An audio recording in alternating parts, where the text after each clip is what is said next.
Bine v-am găsit, dragii mei din Zodia Fecioară, oriunde v-ați afla. Bine ați venit tuturor pe canalul meu, Tarot Flor de Loto. Numele meu este Nina, pentru cei care nu mă cunosc, și ca de obicei mă bucur să vă am alături atât pe dragii mei abonați, cum de asemenea și pe cei care poate sunteți pentru prima oară aici pe canal. Azi voi face o lectură generală pentru luna aprilie, așa că toți cei care aveți soare, lună, Venus, ascendentul în Zodia Fecioară, atunci această lectură este de asemenea și pentru voi. Desigur, ca de fiecare dată vă readuc aminte că voi sunteți constructorii proprii voastre vieți, propriului vostru viitor, așa că vă rog din suflet să luați decât acele mesaje care rezonează cu voi, iar restul lăsați-le să zboare în univers, pentru că sigur sunt pentru alte energii, pentru alte persoane care într-o mai mică sau mai mare măsură au o legătură cu Zodia Fecioară. Și așa cum v-am obișnuit, cei care mă urmăresc de ceva vreme știu că voi scoate câte o carte pentru fiecare săptămână a lunii aprilie, pentru a vedea așa o imagine per ansamblu de cum va fi această lună pentru voi din acest minunat oracol al frunzelor de ceai. Și haideți să începem și să vedem. Prima săptămână avem unicornul. Se pare că îți vei folosi intuiția pentru a face niște schimbări tare benefice pentru voi. Așa că folosiți-vă intuiția, pentru că lucrul ăsta va fi benefic. Ce înseamnă asta? Folosiți-vă, ascultați-vă de fapt acea voce interioară care de multe ori vă șoptește, ca să zic așa, cam ce ar trebui să faceți. Și poate de multe ori nu-i dați atenție. Ei, și avem un înger în a doua săptămână. Se pare că veți primi o ghidare spirituală și o protecție împotriva răului sau împotriva celor care vor să vă facă rău. Trebuie să vă spun un lucru, faptul că avem atât de multe lucruri importante la nivel spiritual de-a lungul lunii aprilie. Lucrul ăsta se vede și nu numai la zodia voastră, am văzut și la celelalte zodii. Faptul că în a doua săptămână, când deja nu începe,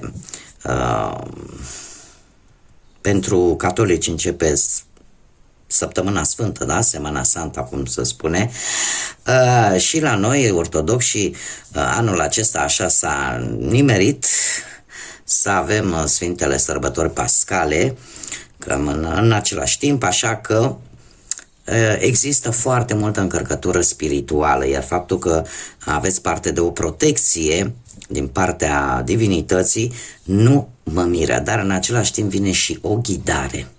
Așa că fiți atenți la semnale, la semnalele pozitive care vin în viața voastră, la anumite cifre care poate se repetă. Căutați pe internet, întrebați Google să vedeți de fapt ce mesaje sunt pentru voi.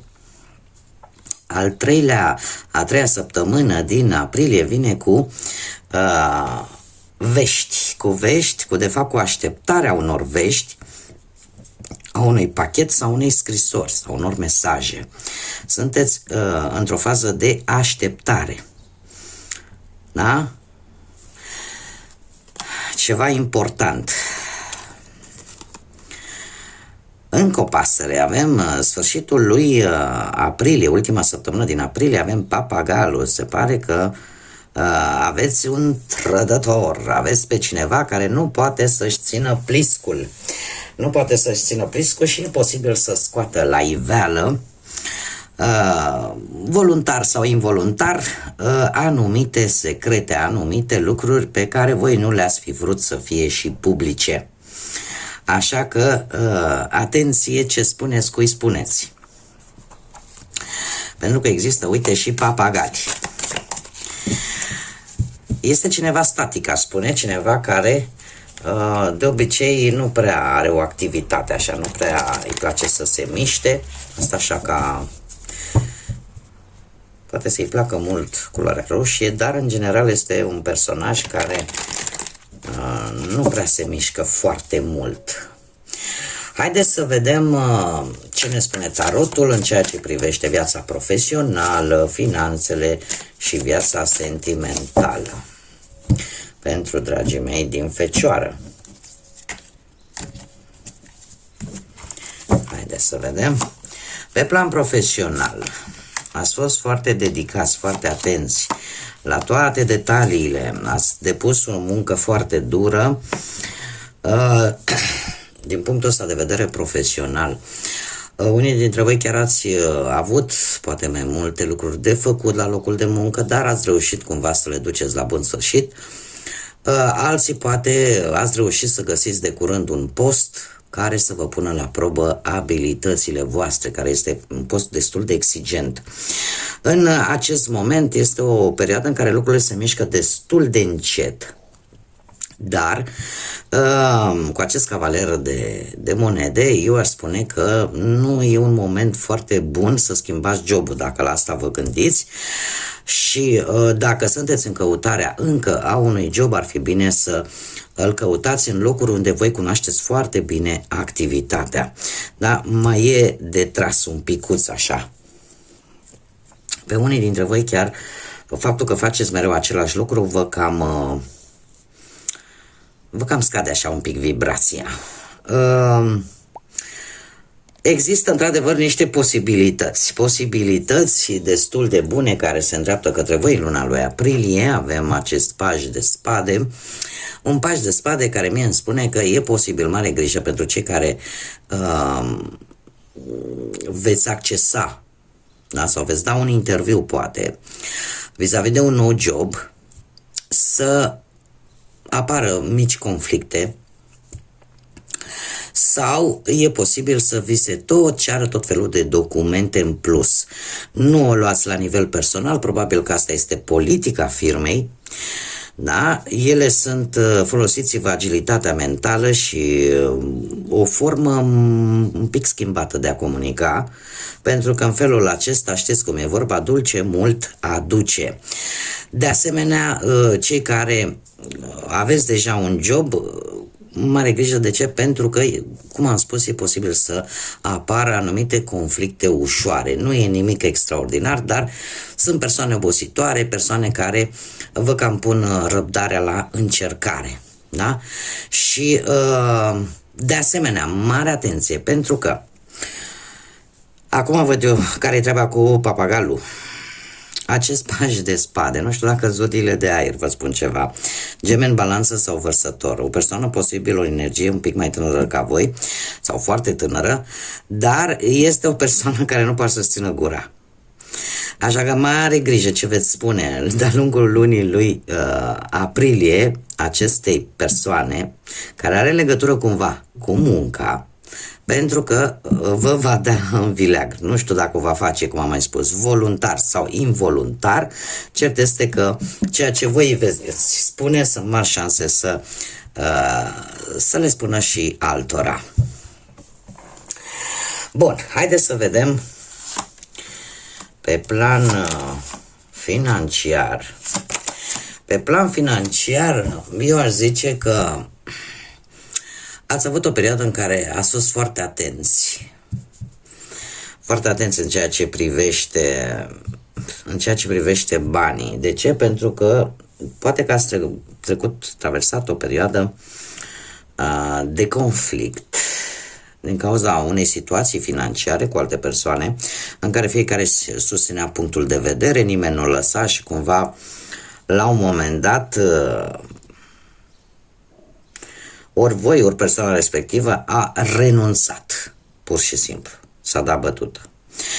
Dar asta mie îmi spune că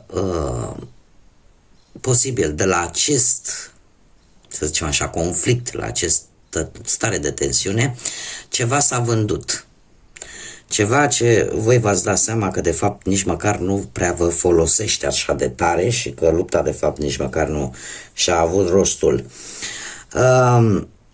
În felul acesta, în acest moment, cumva se închide un cerc. Și sunteți, nu știu dacă zodiile de foc au vreo legătură cu această situație, Berbec, Leu, Săgetător, dar în acest moment cu acest cavaler de bâte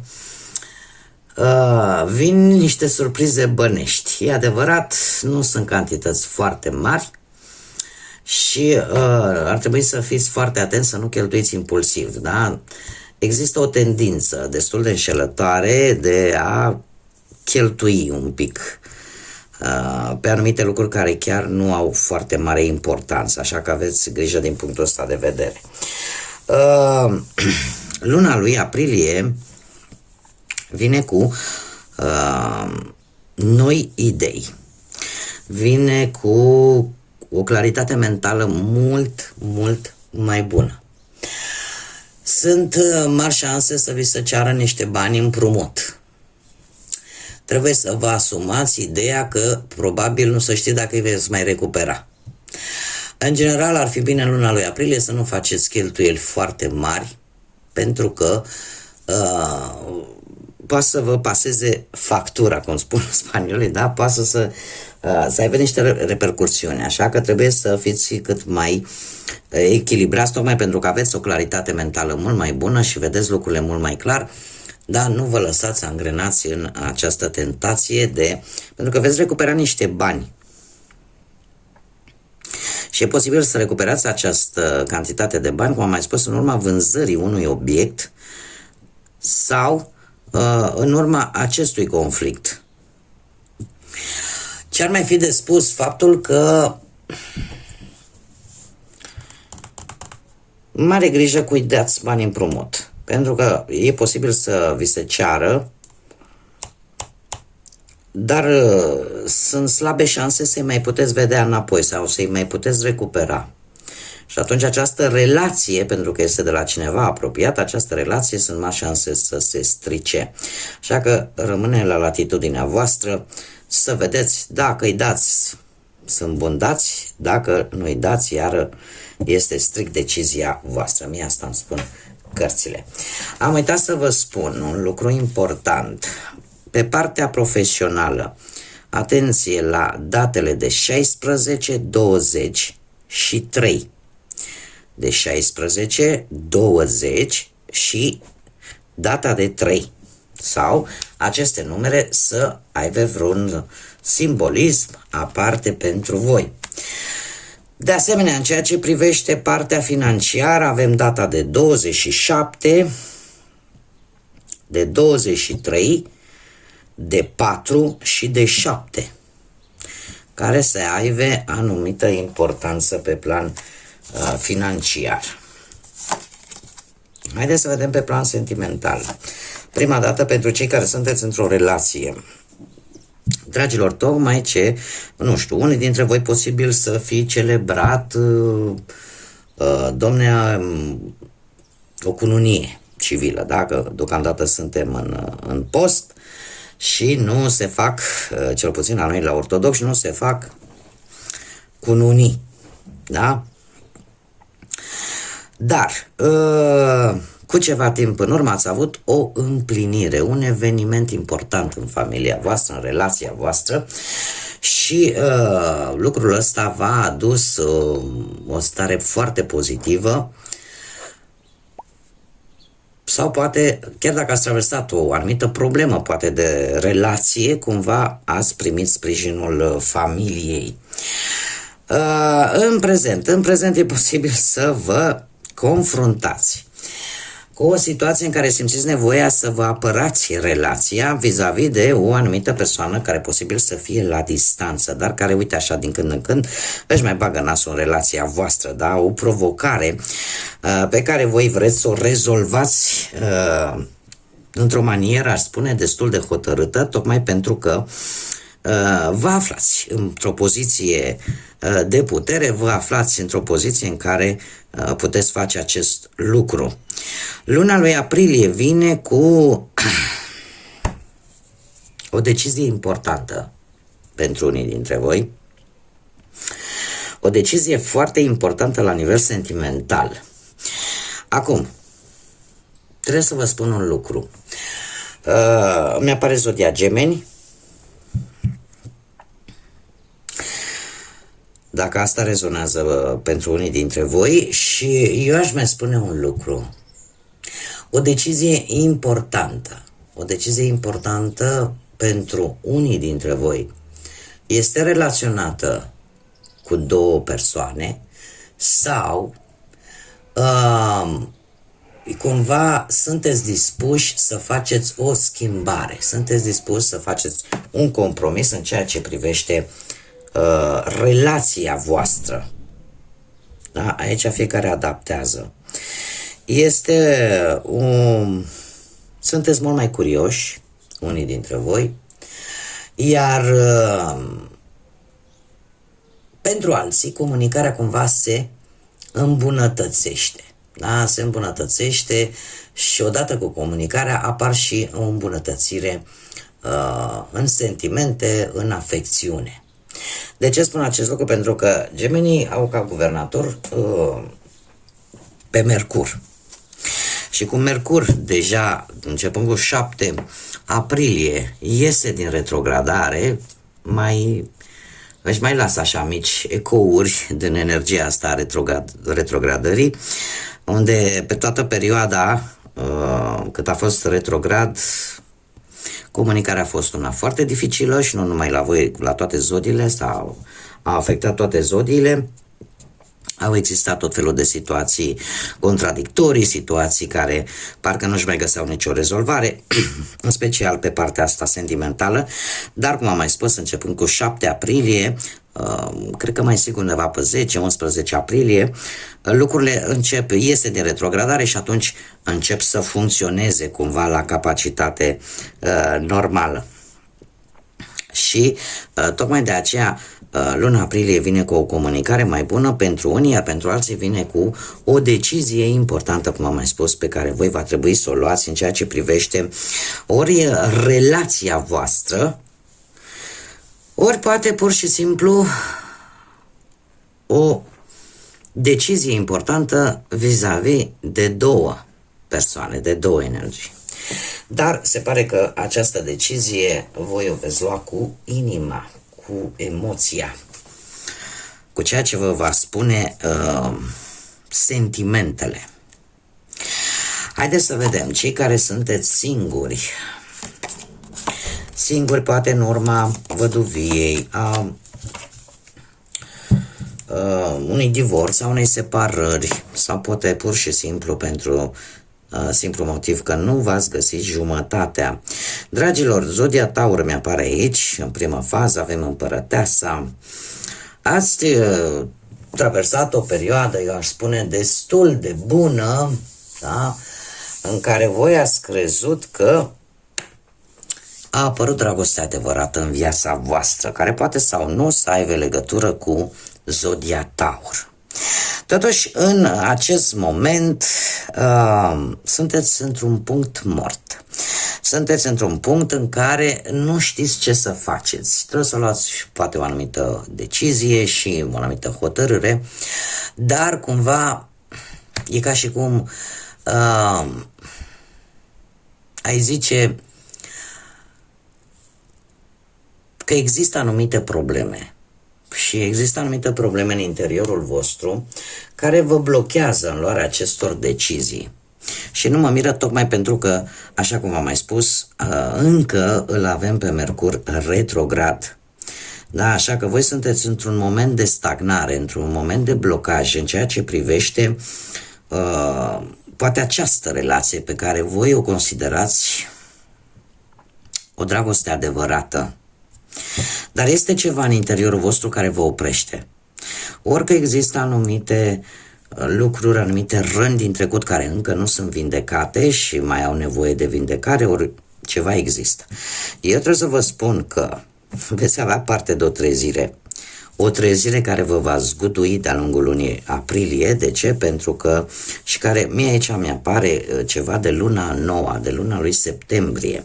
Va avea ecou undeva până în septembrie sau are o legătură cu luna septembrie. În ceea ce privește viața sentimentală pentru cei care sunteți singuri, da? Nu aveți o relație oficială, ca să zic așa. Dragilor, cum am mai spus, luna aprilie vine cu schimbări. vine cu multe transformări, vine cu,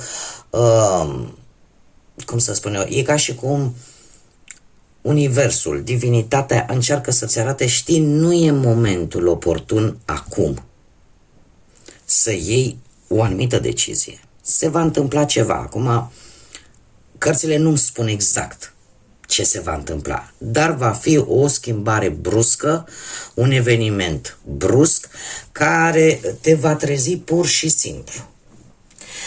Și de obicei atunci când vine cu, aparent cel puțin la început, vine cu lucruri negative sau noi le resimțim ca fiind negative.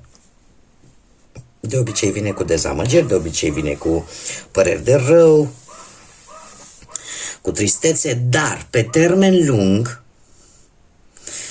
se va dovedi că tot ceea ce se va întâmpla în aprilie va avea o conotație pozitivă, iar lucrul ăsta e posibil să-l vedeți undeva în septembrie. Ca și zile importante ar fi ziua de 3, de 24 și de 9. Bun, haideți să mergem mai departe și să vedem ce inițiale de nume, prenume, pseudonim sau porecle de persoane, de energii cu care voi veți interacționa de-a lungul lunii aprilie sau care au o anumită importanță pentru voi. Și avem prima literă, litera D,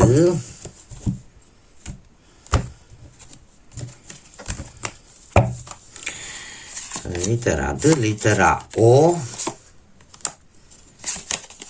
litera C, litera K de la kilogram, litera N, litera V, litera B și litera T. Inițiale de nume, prenume, pseudonim sau porecle de persoane care vor avea o anumită importanță pentru voi de-a lungul lunii aprilie. Acum, haideți să vedem ce ne spun și zarurile astrologice, ce mesaj au pentru voi, dragii mei, din Fecioară.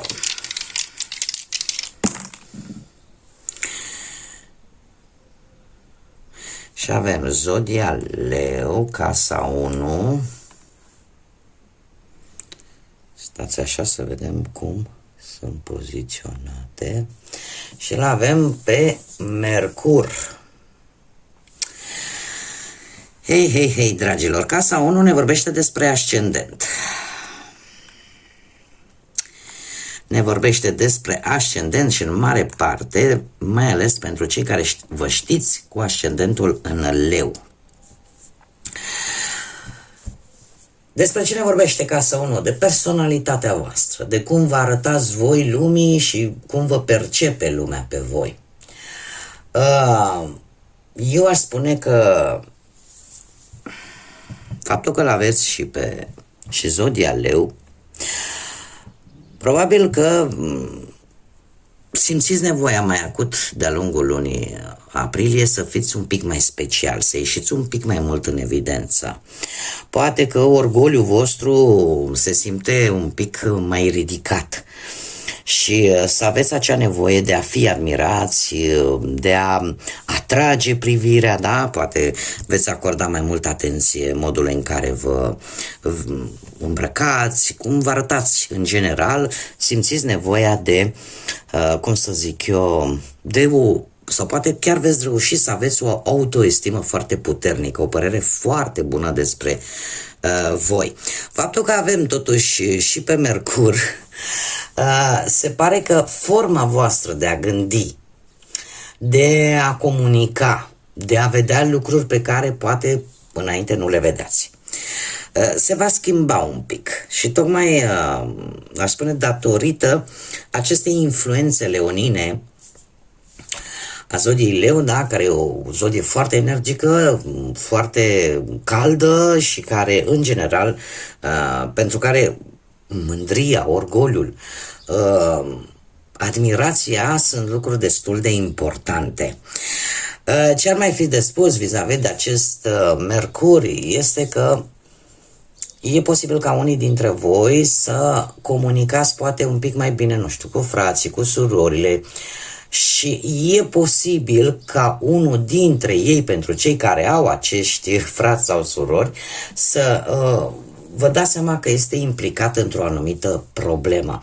Dar lucrul ăsta vă va face un pic să vă schimbați de mentalitate, să vedeți lucrurile un pic diferit, dintr-o altă perspectivă, și vă dați seama cumva că o să aveți un motiv întemeiat să vă crească această autoestimă, să fiți mândri de voi. Și lucrul ăsta se va vedea. Lumea vă va percepe cu mai multă energie, cu mai multă dorință de a ieși în evidență. Haideți să vedem ce ne spune și Universul, Divinitatea, ce mesaj are pentru voi, dragii mei din Fecioară. Un mesaj, te rog, pentru dragii mei din Fecioară, pentru luna aprilie. Și ce avem noi aici? Nu-ți fie frică să spui te iubesc sau mulțumesc, sau îți mulțumesc, celor care merită să-l asculte. Să nu fii speriat sau rușinat de tine însuți și de apariția ta. Niciodată nu vei regreta că ai spus din inimă te iubesc sau că ai trimis vreun mesaj de apreciere, dar în schimb vei putea regreta faptul că nu ai făcut-o. Este de fapt un îndemn de a nu fi reținuți, da? De a fi deschiși la comunicare și de a spune ceea ce simțiți. Dacă simți să-i spui unei persoane, pentru că asta simți, să-i spui că o iubești sau că chiar îți pare rău de ceva anume și consider că acea persoană merită aceste cuvinte, nu te reține și fă-o. Suntem în postul Paștelui și știm că luna aprilie, nu, avem Sfintele Sărbători Pascale, se vor celebra atât la catolici cât și la ortodoxi, la noi, așa că este un moment tare bun să poate să iertăm, poate să spunem lucrurile frumoase care le simțim în interiorul nostru. Este un moment de creștere foarte spirituală și ar fi păcat să nu profităm de toate aceste lucruri atât de bune și atât de pozitive. Da? Așa că dacă persoana respectivă, energia respectivă merită aceste cuvinte, nu ezitați, spuneți-le, pentru că mai tare o să vă pară rău dacă nu ați făcut-o.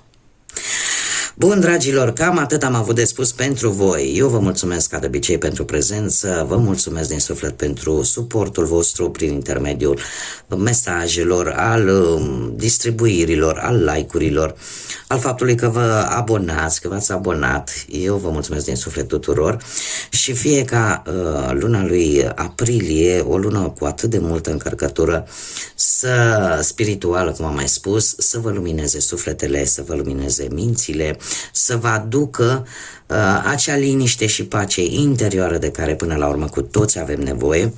Iar până la o nouă lectură, când ne vom reîntâlni, eu vă doresc tot binele din lume și, desigur, să fiți iubiți.